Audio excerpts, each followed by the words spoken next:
Polearmball is a new and exciting sport, unlike any sport you have ever played. From the unique shape of the ball to the intricate use of the polearm itself, this is a sport that will challenge you beyond what you have ever experienced. No other sport incorporates martial arts and parkour into a ball game. No other sport awards personal performance points for style and ball running points at the same time. No other sport involves this level of team strategy and synchronization. For those of you who love role-playing games, this is your opportunity to take your fantasies onto the playing field. Create your own unique character within your team's chosen theme. Experience the thrill of the ancient hunt with a thoroughly contemporary edge. Experience Polearmball. The unique nature of this sport makes it ideal for players of all sizes and heights. There are times when shorter players have a distinct advantage over their taller teammates. Polearmball is also perfect for female players, either as an all-women team or integrated with men. The teams line up. The runner and polearmist face off with warlike ferocity, and the action begins. As the ball is run to either target zone on the field, both teams use unique and synchronized maneuvers such as chain running to either protect the runner or take him down. The runner can use any gymnastic, parkour, or tricking moves to stay alive. Both teams can score points in every round. This is not your dad's football. This is not anything you have ever experienced. This is Polearmball.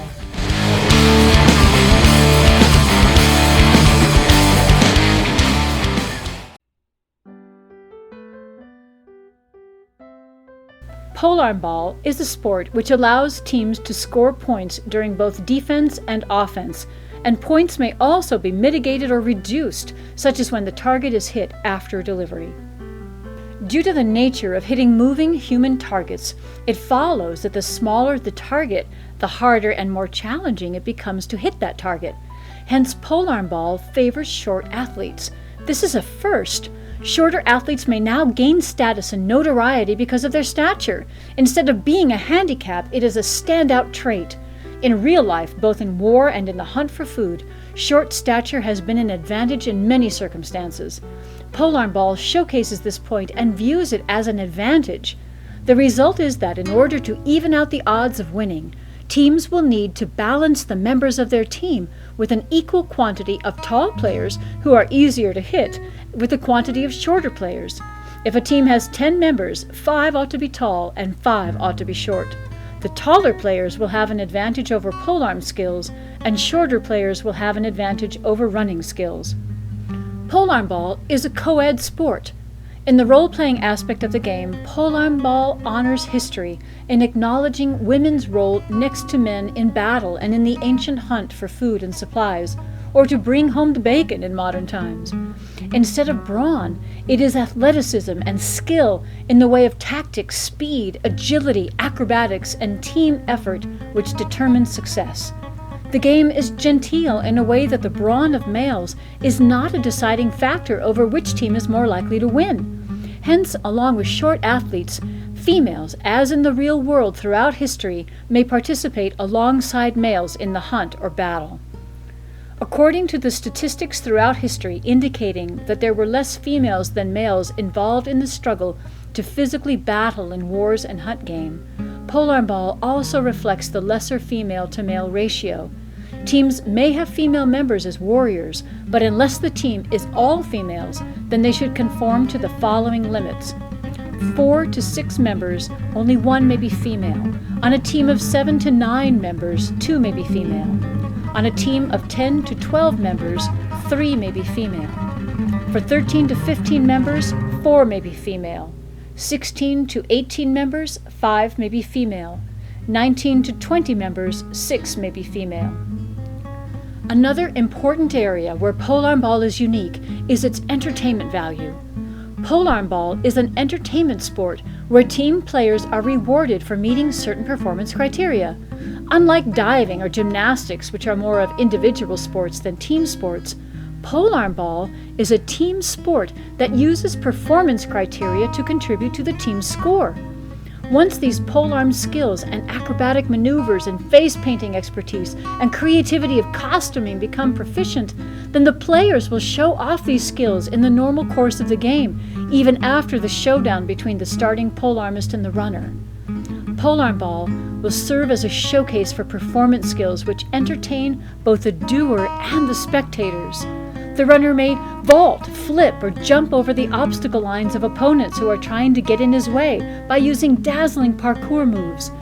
But then the interlocked opponents, if they move quickly enough, may circle back around and encapsulate the runner. The inherent nature of the game is to entertain the audience with showmanship. Here in this image, the runner has failed to protect his village. The runner's delivery is damaged. His village is damaged. The delivery score is cut in half. In this image, we see the game is starting out and the polearmist is engaged in the performance ritual.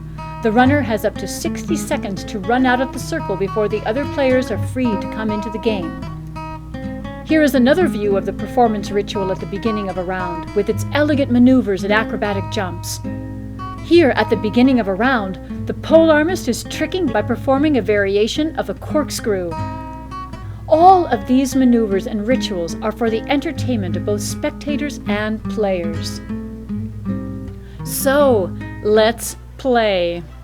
Before the game begins, each team will select one player to be their team leader. The leader will satisfy various duties assigned to the team leader by the rules of the game and will make strategic decisions when called upon by the rules. Team leaders shall wear a bright red band on the left wrist so they may be identified at all times during the game. Before the game or contest between the two teams begins, the two team leaders will compete with each other in a contest to determine which team will start in possession of the polearm ball and which team will start in possession of the polearm. The winner of this competition decides which implement each team starts with. He or she also chooses which side of the field to take first. The contest consists of the two team leaders throwing the polearm at one of the targets to see who can hit it with the most precision. The team leaders take turns throwing the polearm until one party misses and the other party hits the target. A dice roll determines who goes first for the contest. Both players roll a die at the same time onto the same spot and surface. The lowest number wins. A tie means the players roll again until someone wins by rolling a lower number. The winner who rolled the lower number goes first in the contest. The winning team leader then places a toe board directly in front of one of the targets at a distance of his choosing on center to the target.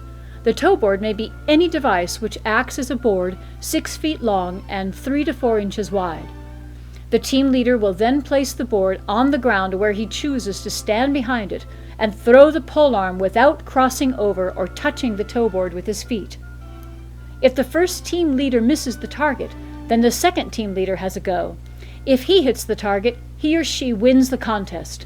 The team leaders take turns until one misses and the other one hits the target. The team leader who goes first has the option to move the toe board back after each round. If a team leader touches the toe board, then the throw counts as a miss. If both team leaders miss the target on any one turn, then the toe board must be moved 6 paces closer to the target by the first team leader before the next round. The winner of this contest chooses whether his or her team will run the ball first or have possession of the polearm. He or she chooses which side of the field their team will line up at first. Once this process is completed, then the two teams will line up on the delivery lines at their respective ends of the playing field. Team members may line up in no particular order. In this image, the defense has possession and control of the polearm ball. The defensive team leader is seen to have the polearm ball, circled in red. He's about to begin the round. The offense has control and possession of the polearm. The polearmist has positioned himself between the runner and the runner's team. The starting polearmist is outside the circle. The starting runner is stationed inside the circle.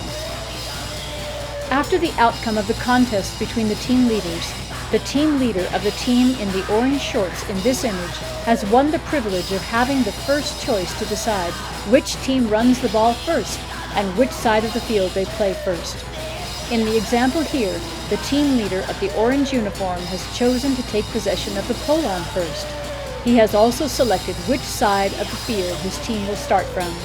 The team leader will also decide who will be his team's first polearmist of the game.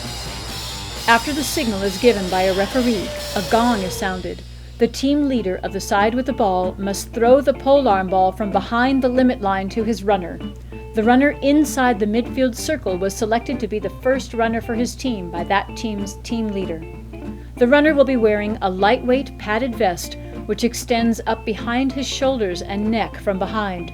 This garb will serve a dual purpose to protect the runner from injury and will identify who the runner is on the field at all times.